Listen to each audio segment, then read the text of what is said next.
This is going to be the last installment on my trip to Laos. If you haven't seen the other videos, please watch those before continuing.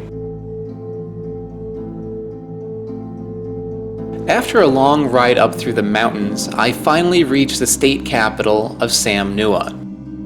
This city stole my heart and quickly became my favorite place on my visit to Laos. I love getting away from it all, and I love places that are lively, and somehow Sam Nua managed to be both. It was the definition of a sleepy village and almost entirely devoid of tourists, save for maybe the occasional motorcyclist passing through on the way to Vietnam. At the same time, it was very well populated and had plenty of small shops and things to do. But what does this place have to do with the secret war? Well, during the 9 years the US was bombing Laos, this is where the communist forces were stationed and hid from the attacks. You can easily forget that, wandering around and getting smiles from all the kids passing by, but then you see the little signs that there was something else going on here. The symbol of this town, for instance, is the Suan Keo Lak Myong Monument, an imposing angular structure with a little disco ball on top. A structure that, along with a backdrop of communist propaganda, seems like something you would see walking through the streets in North Korea. This image is embossed everywhere, including children's school bags, which naturally I bought one of. Walking uphill, I came across a monument to Khe Sanh. He was the leader of the Lao People's Revolutionary Party. He led the communist forces against the Lao government and the attacking US military. The communist forces, if you haven't figured it out already, won, and Khe Sanh became the symbol of that victory, leading to a popular personality cult based around this man. There are monuments like these dedicated to Khe Sanh all across the country. And here's a fun fact: the majority of these monuments were created by the same company that made North Korea's infamous statues. So again, another similarity. The best part about walking up here is this view.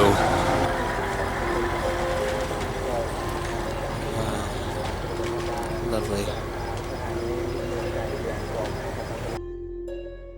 I had a wonderful time wandering the streets of Sam Nua and just taking it in, but the main site linked to the secret war is actually about an hour away in a town called Vang Sai.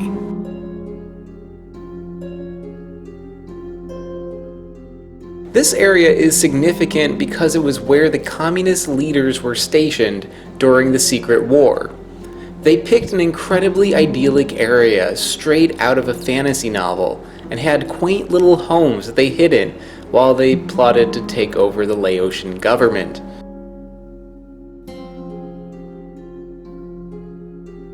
But they didn't choose this place just because of how adorable it was. Vang Sai was perfectly situated in an area surrounded by cliffs, and when the US started attacking, the communist leaders and the entire surrounding community moved into a large system of caves.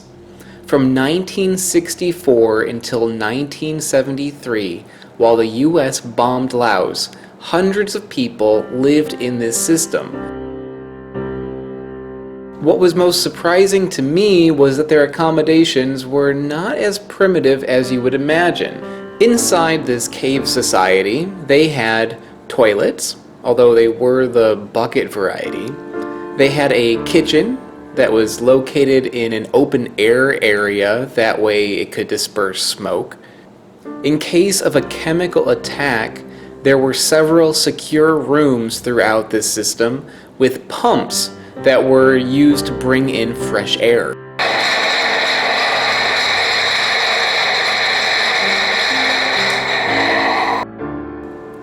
People lived in simple dorm rooms except for the higher-ups, who had their own rooms, plus rooms for their families and for their bodyguards. The accommodations were modest, especially compared to what I'm sure they were used to, but still they were at least better than a Howard Johnson's. Most impressive to me was a full-on theater which was used for meetings and performances. Even today, this impressive area is rented out for special events. When I visited, there was a national team practicing for an interesting game that they do in Laos called Tole, which is kind of like bowling, where they use large seeds. This is the backstage.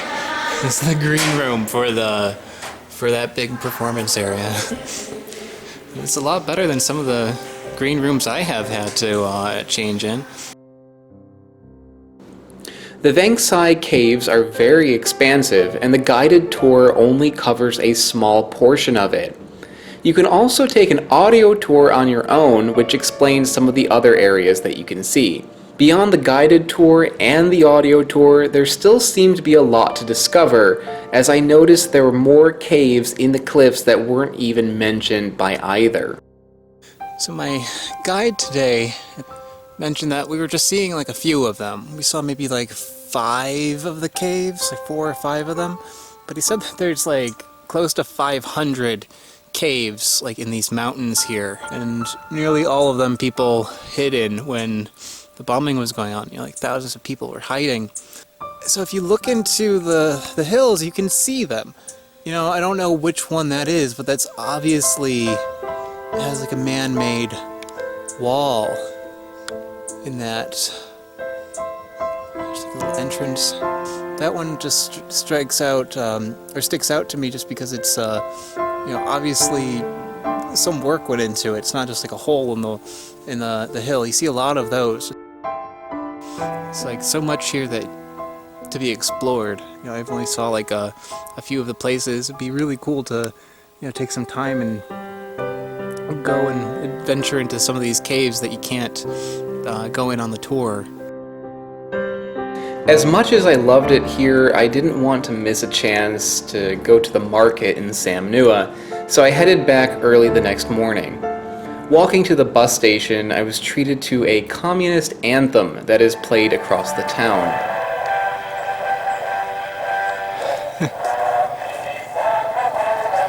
Just a morning, heading over to the bus station, and I'm greeted by this lovely music just playing.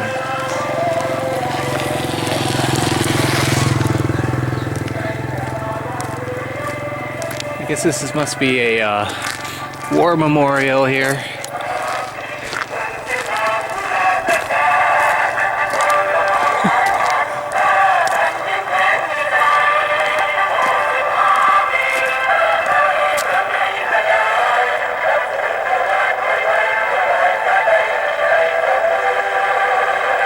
Every day is just like a treat here.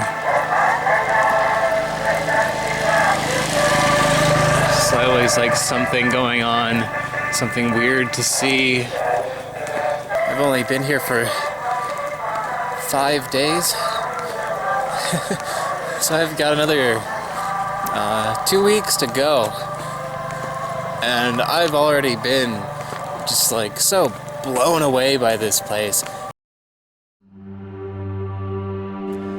Well, that's it for my adventure in Laos. I spent 2 more weeks traveling through the country after this, visiting areas that were a little less grim, but even then I would see reminders of the war everywhere. A bomb crater, a spoon made out of shrapnel at a restaurant. I even saw a town bell that was made from an old rocket casing. What happened to Laos is truly tragic. Here we are about 45 years later, and they are still recovering from what the US did to them. Laos is a stunning country, and to this day is my favorite place that I've traveled to. It's not always the happiest location to visit, but it's definitely unforgettable. I hope that this video, while maybe not always enjoyable, was at least insightful, and maybe it will inspire some viewers to pay Laos a visit. If you do go, please get off the beaten path and make Laos's history a little less secret. Thanks for watching.